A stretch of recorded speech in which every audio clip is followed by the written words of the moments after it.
Bonjour à toutes et à tous et bienvenue sur Mystic Moon, l'ésotérisme pour tous. Je suis ravie de vous retrouver aujourd'hui pour vous parler de tous les livres que j'ai envie de lire cet hiver et je suis bien trop optimiste et je pense que très clairement je n'y arriverai pas. Mais c'est pas grave, ça vous fera peut-être aussi de l'inspiration pour vous. Dans cette pile à lire que je vais vous présenter aujourd'hui, j'ai autant des livres vraiment de pratique. Donc des livres de méthode, d'apprentissage dans les pratiques ésotériques, de sorcellerie, vous allez voir, que des livres plus en lien avec la saison de l'hiver et pas forcément des livres directement liés à la pratique ésotérique et qui rentrent dans le cadre du défi lecture. Je vais vous expliquer de quoi il s'agit. En fait, je suis très optimiste aussi parce que je tourne cette vidéo, on est le 8 décembre et que j'ai à peine commencé le premier livre que je veux lire. Donc on est mal parti pour cette saison d'hiver. J'ai eu un peu de difficulté à lire en fait ces derniers temps parce que je me suis plongée dans des séries, des films et j'ai eu du mal à me remettre à la lecture. J'ai des phases comme ça où je lis moins. Voilà, c'est comme ça. Et du coup j'ai eu envie de faire cette vidéo pour vous donner des idées, pour vous montrer un petit peu ce que je suis en train de lire, ce que j'en pense, mais aussi pour me motiver moi-même à me relancer dans la lecture. Du coup, comme je vous disais, il y a des livres de pratique et des livres qui répondent au défi lecture. Je vais commencer par les livres de pratique, ensuite par ceux du défi lecture. Le défi lecture, c'est quoi? C'est quelque chose que je lance à chaque début de saison où je vous invite à vous ouvrir justement à sortir des livres de pratique ésotérique et spirituelle et à vous inspirer à travers d'autres types de livres en lien avec les énergies de la saison. Pour cette saison d'hiver, par exemple, le défi, c'est de lire un ou plusieurs livres qui sont en lien avec 3 mots-clés que j'ai choisis, qui sont hiver, rêve et nuit, la nuit.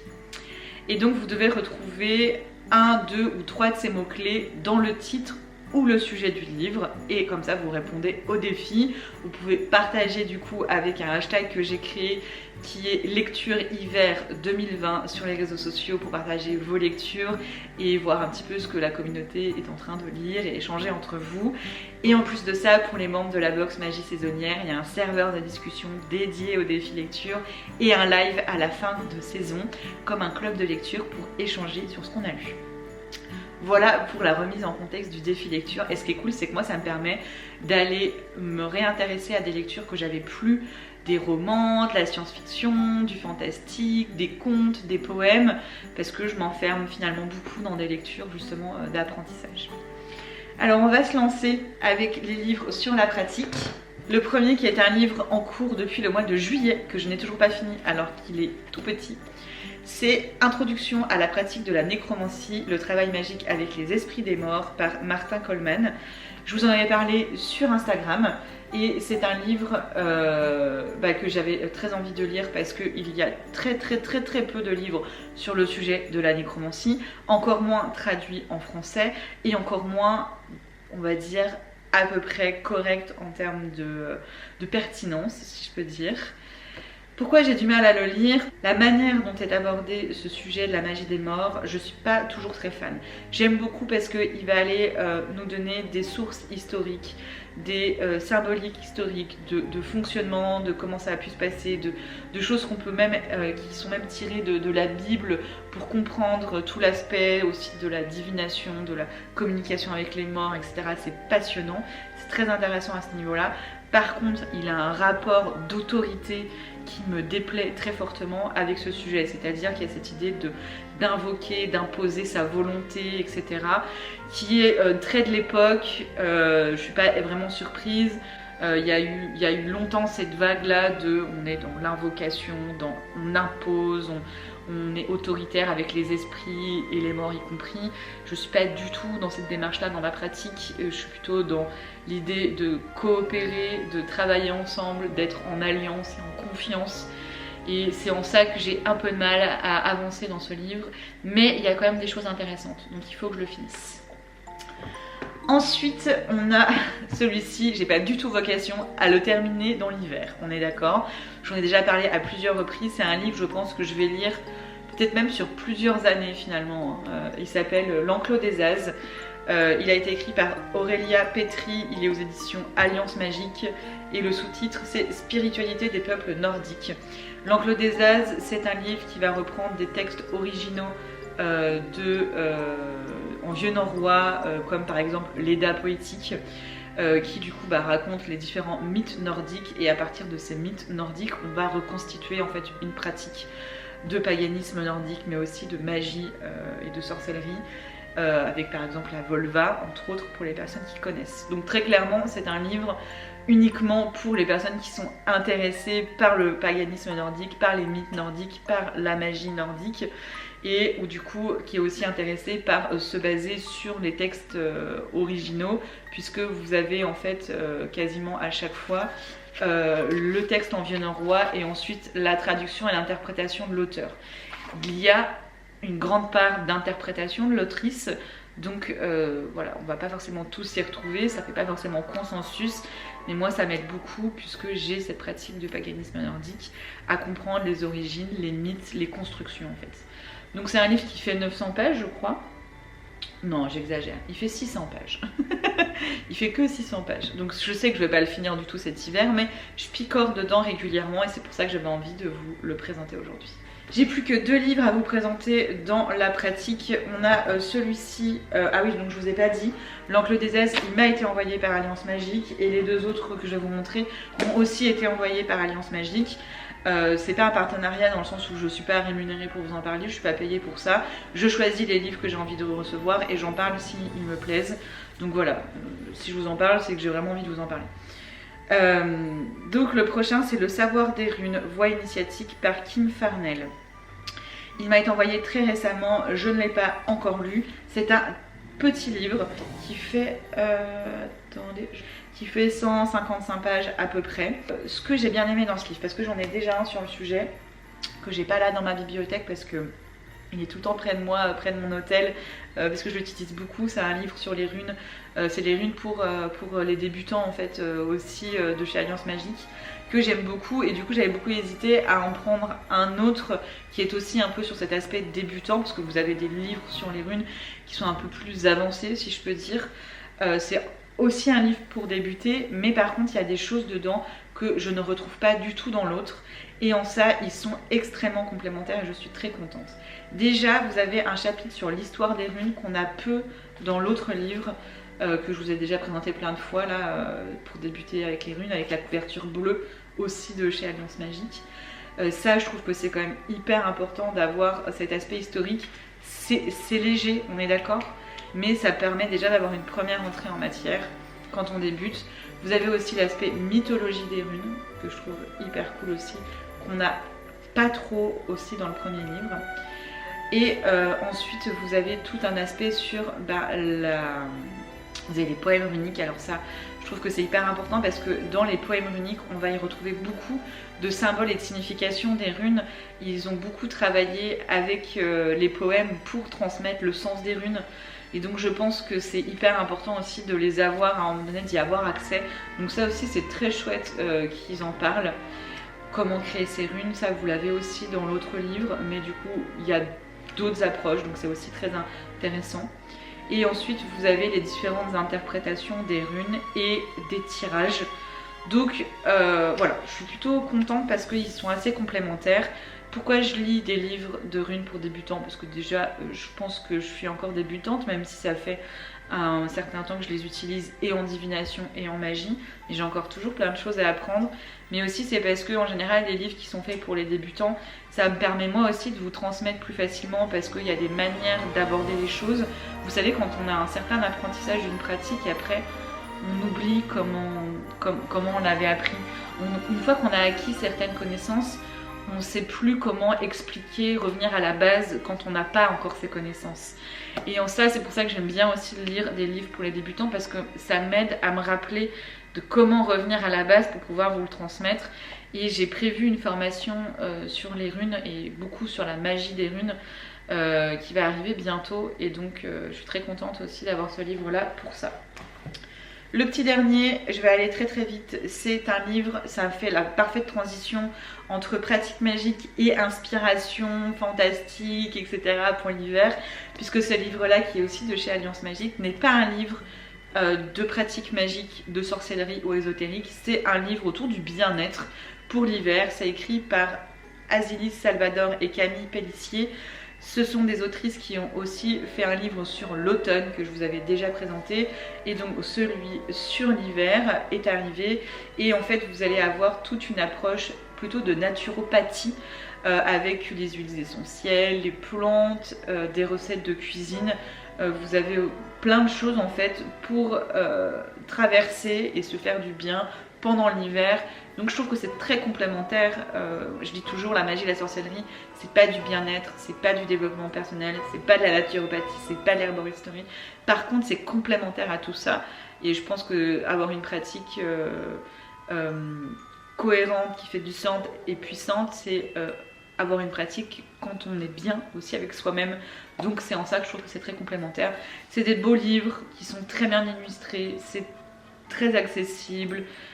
Toutes les recettes sont au moins végétariennes, voire véganes, donc c'est parfait. Je vous les conseille si c'est un sujet qui vous intéresse.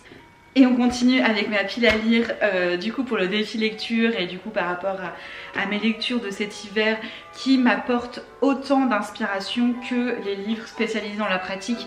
Et c'est ça aussi que j'avais envie de réinstaurer, de vous donner envie de relire des livres qui nous inspirent par la poésie, par les légendes, par les contes, par aussi ce qui a été créé par l'auteur en termes d'imaginaire, et qui peut aussi beaucoup nous inspirer dans notre créativité, aussi dans la façon de voir les choses. Et j'ai vraiment repris goût à ce type de lecture avec le défi de l'automne, donc je suis très contente de continuer avec le défi de cet hiver, sauf que là j'ai été très gourmande. C'est vrai que l'hiver on a tendance à un peu plus lire parce que il fait plus sombre, parce qu'il fait plus froid, qu'on est plus souvent chez soi, surtout dans la période actuelle. Cependant, comme je vous disais, comme j'ai pas été très motivée début décembre, donc il va falloir vraiment que je me motive, puisque j'ai 3 mois normalement pour lire tout ça. C'est impossible, hein. Très clairement, enfin pour moi en tout cas c'est pas possible. Donc on va commencer avec ma première lecture que j'ai commencé hier, qui est Les fiancés de l'hiver, qui est une saga. En fait ça c'est le tome 1 de la saga qui s'appelle Passe Miroir, qui est une saga extrêmement connue, et je pense que la plupart d'entre vous connaissent. C'est de Christelle Dabos, je pense qu'on prononce le S, j'espère. Et donc j'ai commencé hier, j'ai lu 42 pages, donc j'en suis vraiment qu'au début, mais déjà je suis extrêmement contente de ce que j'ai lu. Du coup je vais vous lire rapidement à chaque fois les résumés des livres. Donc sous ses lunettes de myope, Ophélie cache des dons singuliers. Elle peut lire le passé des objets et traverser les miroirs. Quand on la fiance à Thorn, du puissant clan des dragons, la jeune fille doit quitter sa famille et le suivre à la citadelle, capitale flottante du pôle. À quelle fin a-t-elle été choisie? Sans le savoir, Ophélie devient le jouet d'un complot mortel. La thématique me le plaît trop en fait. Déjà on est plein dans l'hiver, elle va partir du coup, elle est pas, au moment où j'ai lu elle est pas encore partie, mais du coup elle va partir dans le Grand Nord, donc je vis dans le Grand Nord, donc j'ai hâte de voir comment ça a été imaginé par rapport à ce monde là qui est un monde fantastique, imaginaire, hein. Et j'aime beaucoup cette idée de pouvoir lire le passé des objets et traverser les miroirs. Et donc rien que là dans les 42 premières pages on parle d'animisme des objets, de pouvoir lire dans les objets, et c'est hyper lié à la pratique finalement aussi, et c'est en ça que c'est hyper inspirant. Et bref, je vais pas passer 15 heures sur chaque livre sinon ça va pas être possible, mais j'aimerais bien. Mais en tout cas voilà, Passe Miroir, c'est le premier livre que je lis. Le deuxième que j'ai prévu de lire, et je pense que j'aurai au moins le temps de lire ces deux-là sûr, c'est Winterwood, La forêt des âmes perdues par Shi Euncho. Oh, je prononce extrêmement mal, désolée. Retenez le titre, Winterwood, La forêt des âmes perdues. Ce livre, il me plaisait beaucoup aussi par rapport au résumé que je vais vous lire. Dans un monde glacé où mystère et magie s'entremêlent, serez-vous prêt à suivre Nora et Oliver dans les Wicker Woods? Certains disent que les bois de Wicker Woods sont magiques, hantés même. Nora Walker, héritière d'une lignée de sorcières, sait à quoi s'en tenir. Comme ses ancêtres, elle partage un lien secret avec la forêt. Et c'est ce lien qui met Oliver sur sa route. Oliver qui a disparu du camp de redressement il y a plusieurs semaines en pleine tempête et qui devrait être mort. Elle comprend qu'il cache un secret. Oliver, de son côté, est prêt à tout pour ne pas se souvenir, car il n'est pas le seul à avoir disparu cette nuit-là.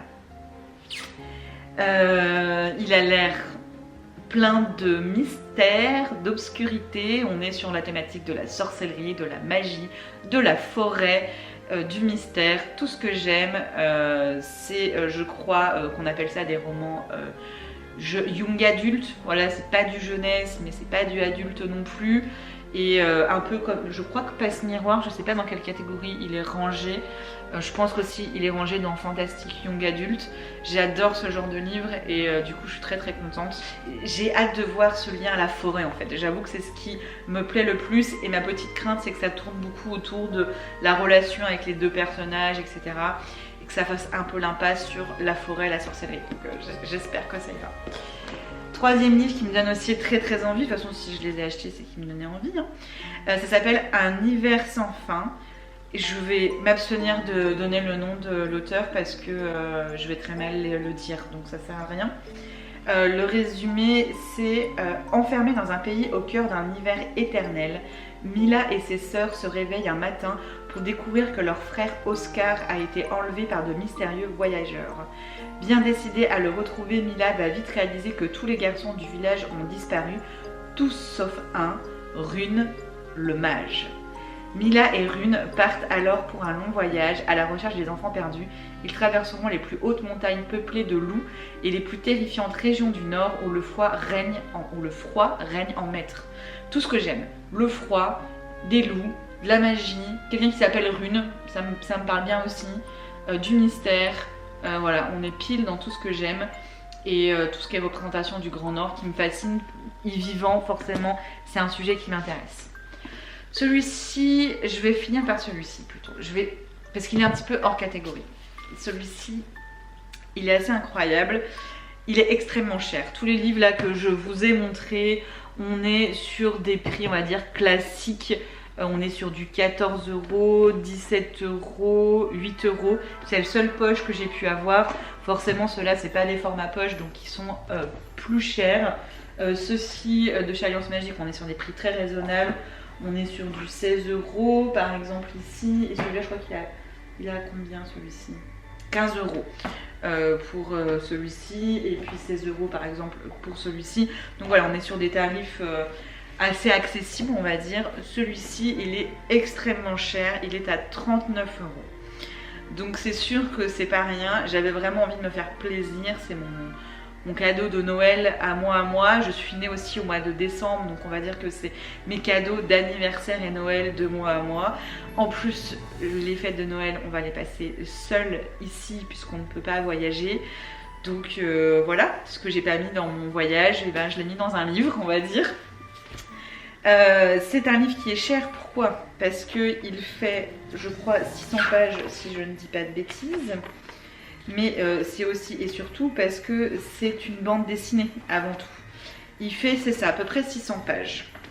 Il s'appelle Un rêve de renard. Il a été écrit, encore une fois, je vais m'abstenir de dire le nom parce que je vais écorcher. Et donc c'est une bande dessinée en couleur. C'est pour ça qu'il est très cher. La bande dessinée, ça coûte cher. On paye autant le dessinateur que l'auteur. Mais en plus de ça, il y a la colorimétrie, l'impression. C'est un très beau livre avec une couverture solide. Il est incroyable. Je veux dire, c'est un bijou.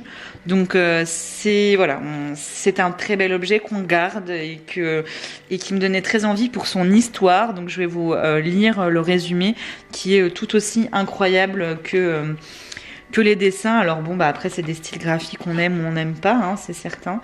Et à la fin aussi vous avez quelques doubles pages uniquement de dessins qui sont vraiment incroyables. Le résumé, c'est un jeune renard céleste. Déjà là ça m'a conquis, hein. Gardien des aurores boréales. Provoque accidentellement une fissure en notre monde, entre notre monde et l'au-delà. Moi, j'ai même pas besoin d'aller plus loin, j'achète. J'ai trouvé le sujet tellement rare en fait.